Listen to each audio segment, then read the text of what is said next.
my very first question for you is, considering your target audience or your major audience, reading audience are teenagers, how do you handle the language, the tone, the modality?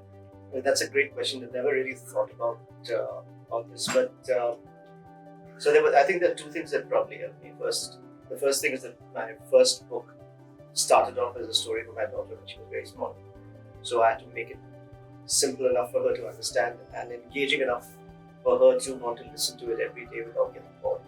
And I guess that kind of helped me to, of course, the published book eventually had to be uh, modified suitably so that people of all ages could read it, including adults.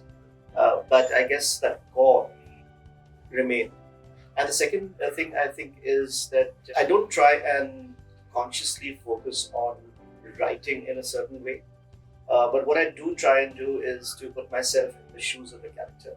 That's really how I do it. I don't really consciously make an effort to say, okay, what words would teenagers do?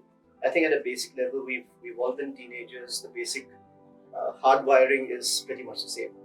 Next question would be, what attracts you to the idea or the story of Mahabharata so much? First of all, it's an amazing epic.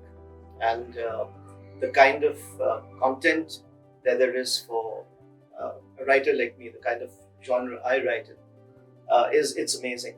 It's got a diverse range of characters. It spans hundreds of thousands of years in its time frame, and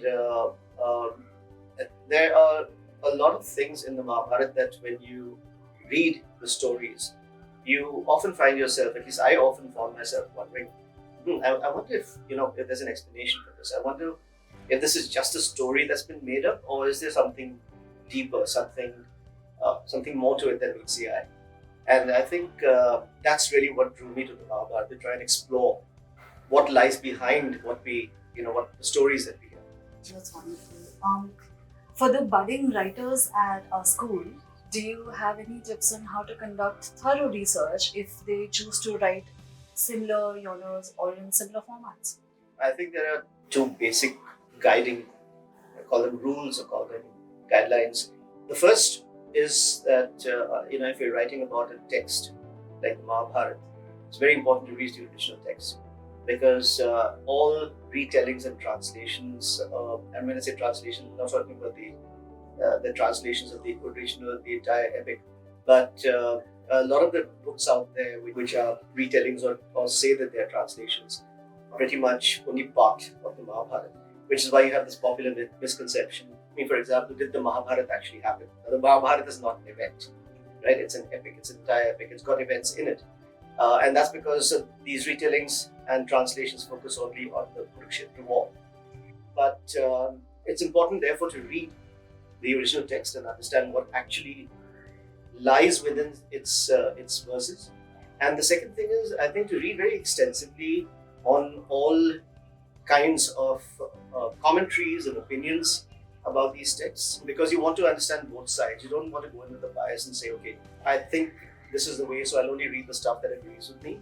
Any favorite books or any book recommendations that you have for our students? For me, the timeless classics are the ones that I grew up reading.